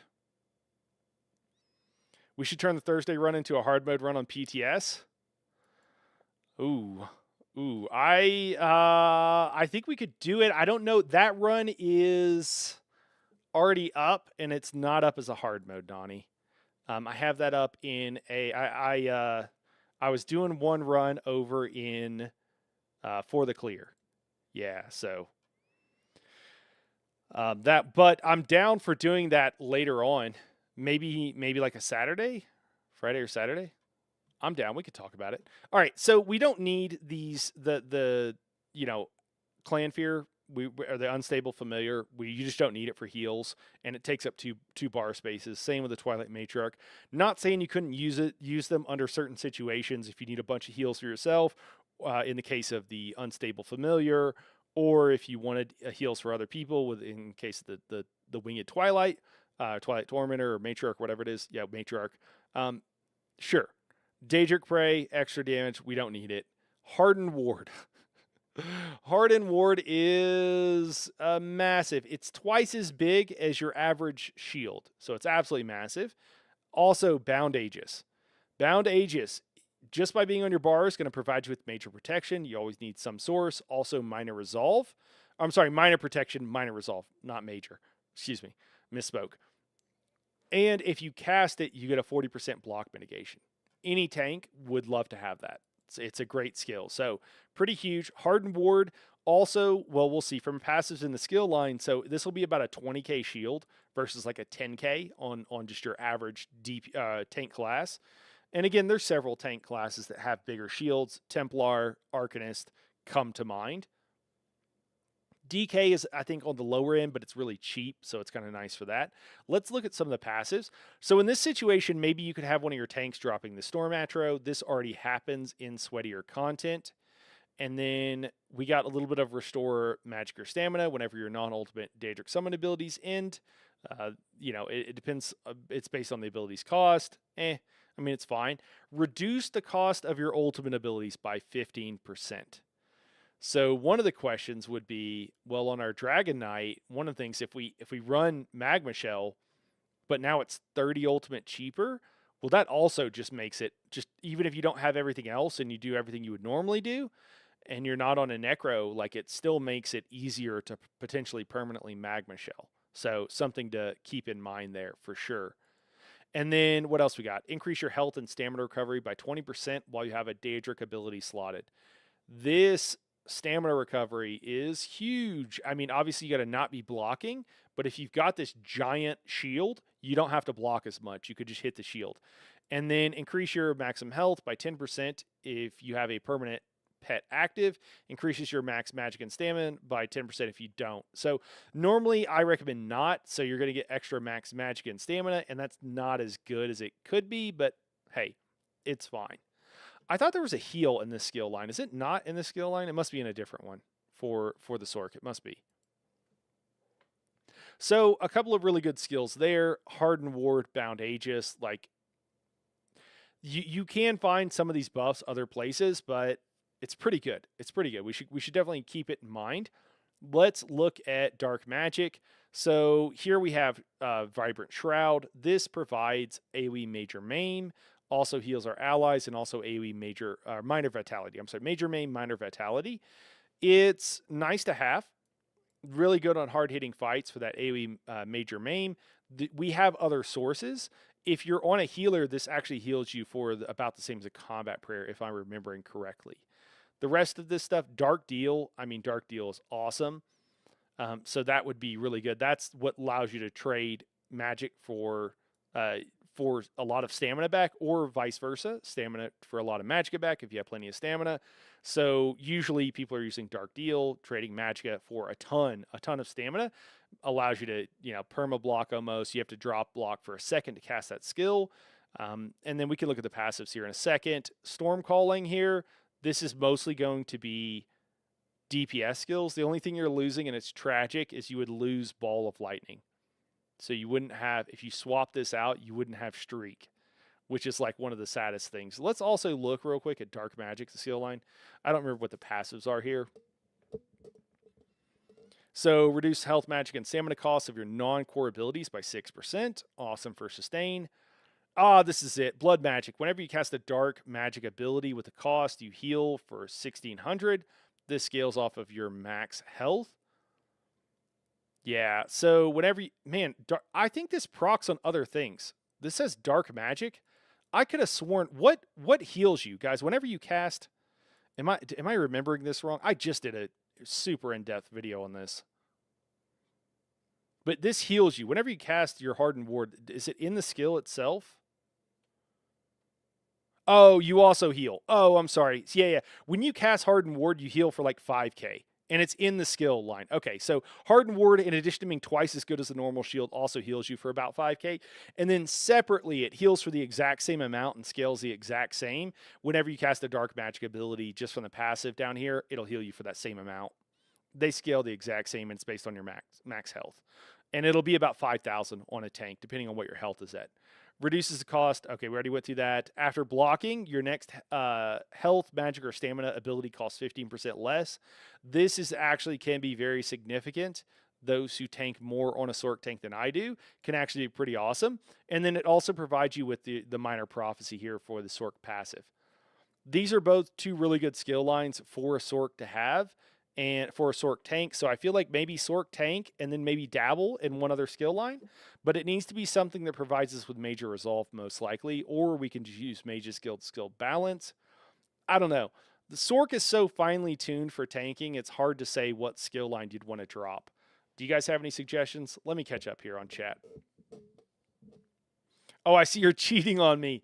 Hey, For the Clear is a cool Discord. I like those guys over there, so I just want to make sure. I've thrown up another couple of runs recently. Also, I've been throwing up runs, and that was the boss Discord. And I'm chopped liver over here, guys. We need more people, guys. I'll run trials if we can get the people. I need to run more pug runs, I guess, and get some more people in the Discord. Bound Aegis already makes you invincible against blockable damage. Yeah, 100%. P.S. My week off starts Monday. Okay. All right. So chicken you down to play a lot next week. All right. Robert Miller says you're going to want Dark Deal in the tank though, aren't you? It's not required as long as you get some other really good source of recovery. So yeah, I'm kind of with you on that, Robert. Like you probably do. It's so good. It's crazy to kind of go without. And there are some passives down there. You could drop this Vibrant Shroud also, like somebody probably should be running it. So I don't know. It's good. I think you could also live without it if you had to. Sorry, I know I'm scrolling so fast, guys. The like recoveries here and the reduced cost is pretty huge. This reduces that's going to be noticeable. That 6% reduced cost on abilities, absolutely going to be noticeable. The extra heal just makes Dark Deal heal you for a ridiculous amount as a burst heal. If you ever need just a bunch of heals, that's the way to go. Persistence also reducing helps your sustain, and this provides you with your class buff. There's a lot of really good passives is really what it comes down to in that skill line, I think. Yeah, base Sork, you can run both and then add in like a DK skill line maybe. Yeah. Vossball says the clan for heals for some reason. Yeah, the Clan Fear heals is kind of weird. Vibrant Shroud actually heals the caster way more than Combat Prayer because Blood Magic. Yeah. I was talking about on a tank, Voss Boss, it ends up being about the same as a Combat Prayer. Because just like 5k of it is your AoE heal, and then the other 5k is from Blood Magic specifically on you. Yeah. But also, if you're just on a healer, it heals for about, I think, the same as a Combat Prayer, if I'm recalling correctly, just in an AoE. So there's a little bit of symmetry there that I think is purely coincidental. Yeah, they added the heal to the shield, which is nuts. Yeah, it is kind of nuts. Would be fun with Hexos Ward. Yeah, I mean, you probably don't even need it, Ivan. I mean, especially if you're on a real tank. To be totally honest with you, man, like you just wouldn't need it. But yeah, you could do that. And people do that as like a shield build. Shield builds, I've actually talked about this a lot more, so I'll just mention it here briefly. On a DPS or like on a solo build or whatever, guys, running shield builds is like totally works. What will happen as you get into harder and harder content, as long as you have enough stacking shields so that it is greater than the damage you're taking per second, you're fine. You will literally lose 0 health. Okay, so you can stack Hexos Ward, you can stack shields. I did a 1-bar solo build with an Arcanist, and I was using Hexos' Ward as an optional set if you wanted to stack shields. And you also used scribing, Ulfsild's Contingency, which also helps you generate Crux. It's a 1-bar build. Go check it out. It's on the channel or on the website, nightheartgaming.com. But the thing is, if you get into a situation where you stack all those shields and then you take more damage than all of those shields combined, immediately the build completely fails. Because as soon as the damage increases more than what the shields are, and so in harder content, you immediately are dead. Because you're just going to lose health, and unless maybe you got to heal, so maybe you get a little bit more, but eventually the build just completely breaks down. So with a lot of shield builds, what these more, honestly, some creators that don't even play the game, but also some that are making more meme builds or whatever, builds that are a little bit questionable is what I'm trying to say. They will work. Yeah, you're unkillable in a delve. You're unkillable in a normal dungeon because the damage will never go higher than your shields. Maybe you're unkillable in a lot of overland content, doing old world like bosses, like stuff like that. It will work, but you just have to realize eventually you'll get to content, and unless you're stacking just a ton of shields, even then you're eventually going to get to content and it's going to totally stop working. So if you're never going to run content that your shields will never out shield, the damage, you're good. You're good. You're totally fine. As long as you're not going into group content, because they're going to want you to, your job as a DPS in group content is to do DPS. And if you've got 15 shields you're stacking, you're not going to be doing very good DPS. Especially on a lot of different builds, like unless they're really fine-tuned and done really well, you're going to do a lot less damage. But so they work until they don't, which is totally fine. Totally fine. I just want people to know that and understand how those builds work, so you don't get in the situation like, oh, when people tell you it's garbage, they mean that if you get into certain content, eventually it's just going to completely stop working and it's not going to be good at all. So just so everybody understands, Ivan, you might know this already, but just so everybody kind of understands. As long as they're only the mistress, okay. Oh, Nani says that's funny. Sork with Necro line, Robert says. Oh, wait, hold on. I think I missed a couple. Yeah, so, never mind. Okay, so we should check out the Necro line. Okay. So is it viable in trial? Oh, right. For Sork tank, I drop Storm Calling, assuming you don't miss Streak, which I will, but I would do it, and grab Balance. That way you can Dark Deal and Balance for infinite sustain shenanigans. Yeah, you can already kind of do that. I recently did Boss a Sork tank build and kind of mentioned that. You don't really need to because the sustain is already so good, but yeah, you totally could, man. If your build set up, you end up not needing a lot. You don't even need to run Dark Deal most of the time, and I usually don't. So you can, but it's crazy you don't even need to, right? That's the deal with sustain. Like at some point, if you have enough, it just doesn't matter anymore. So it just kind of depends on the situation.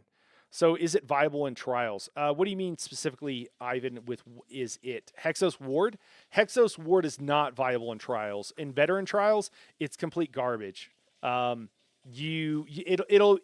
shield in a trial will get chewed through so fast it doesn't even matter. It's a complete waste of time. Yeah, you really want to have other things, like you want to have good block mitigation, good raw damage mitigation. Hexos is not going to do anything for you. Bosses will chew through that shield. Yeah. And yeah, the thing is that most selfish sets or whatever, like I'm all for tanks wearing stuff that'll help them survive. I just don't think most sets will do it. You really just have to learn how to tank is unfortunately the reality of it. I think something like permanent magma shelling might be an option, or there's a few sets that are kind of okay. But in general, it really is just, unfortunately, you just got to learn how to tank. And if you learn how to tank, you also don't need those sets. So they'll do something for you in easier content, but not more difficult ones. Robert says, I figured out in the archive, shield builds eventually top out. Yeah, exactly, Robert. So in the archive, like it gets harder and harder and things hit harder and harder. It'll work great.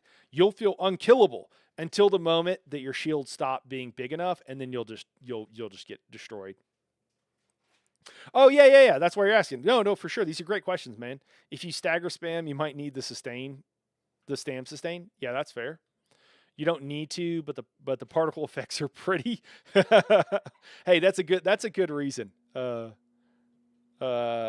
actually making a DK tank, pearl on the weapons and jewelry. Yeah, that works well. Okay, where were we? I think we said that you could drop storm calling, probably the one you drop first.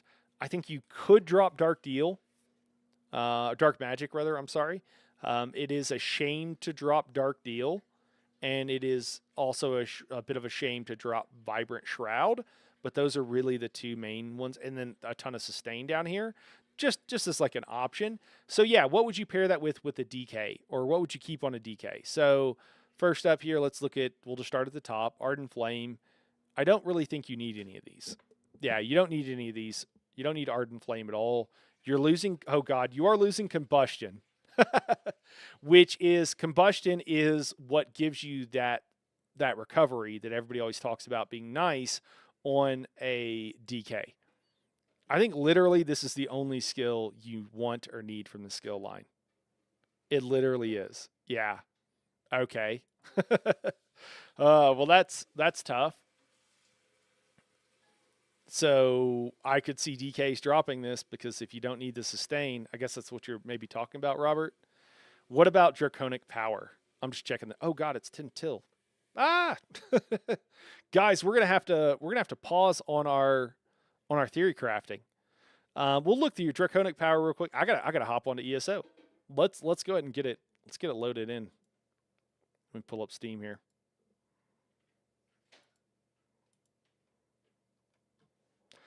We got a trial in 10 minutes, and we're healing. So we're gonna go through this real quick, combat style. And then we will. Oh, that's not what I wanted. Hey, here we go. Hardened Ward, Great Shield, source of major resolve. Our shield kind of sucks, or our heal rather kind of sucks. Protective Plate is situationally OP. And then we just got passives. I could see us dropping Draconic Power.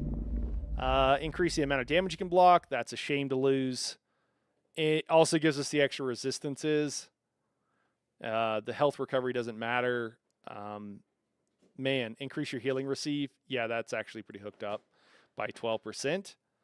And then we have Earth and Heart, which has all the stuff with Magma Shell, Stone Giant, Igneous Weapons.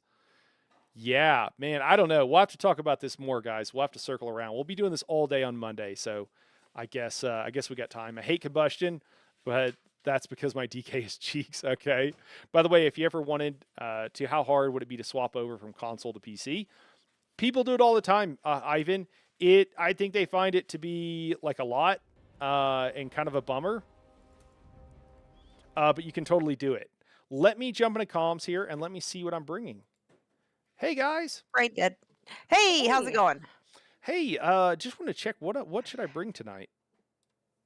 What's that? What class should I bring tonight? Never mind. I have a The message. same thing you've been bringing, I hope. Yeah, did you see my note? I'm Mark just is seeing it good. now. Sorry.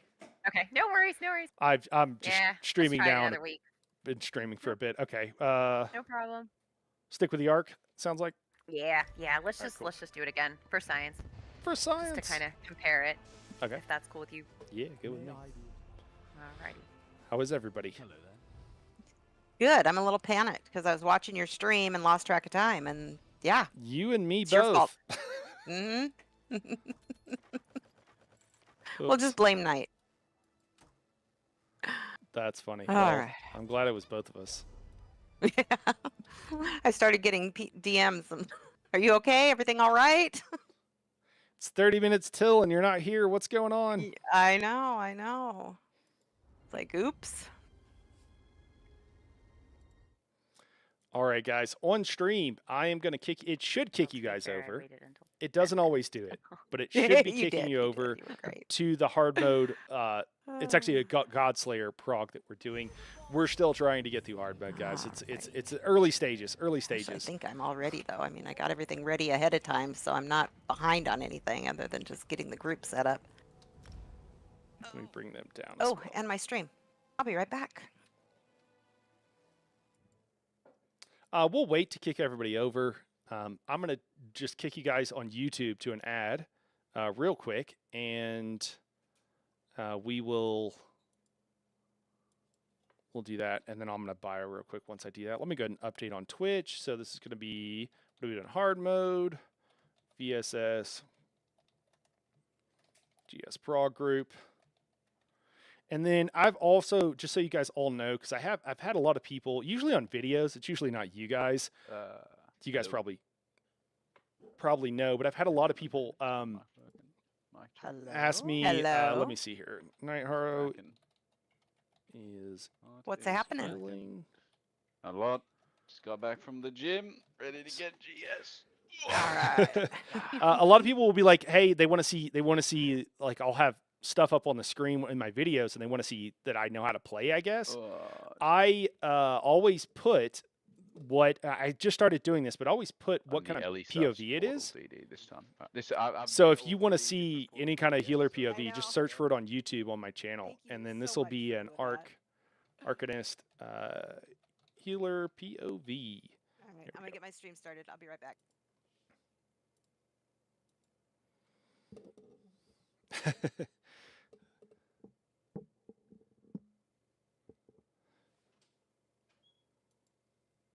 All right, let me see.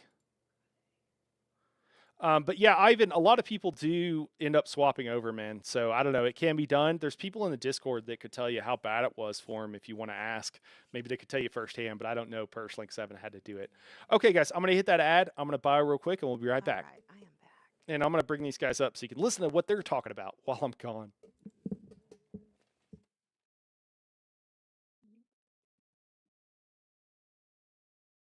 Somebody give me a test. See if Discord's working. Test. Ding, ding. Check. Thank you. It's working. All right. Hello. Hello, hello. I am sorry I'm running late today. Oh, it's that kind of day. It Understandable. is. It just is. It just is. Oh. You doing okay, Frey? How's your internet? So far, so good. Oh, good. I was not being kind to you the other night. Of course, it was. Night. When are we getting a 4-hour-long theory crafting video on subclass combinations? When's it happening? I think it's happening now. That's why I was late. I was watching. Oh, true.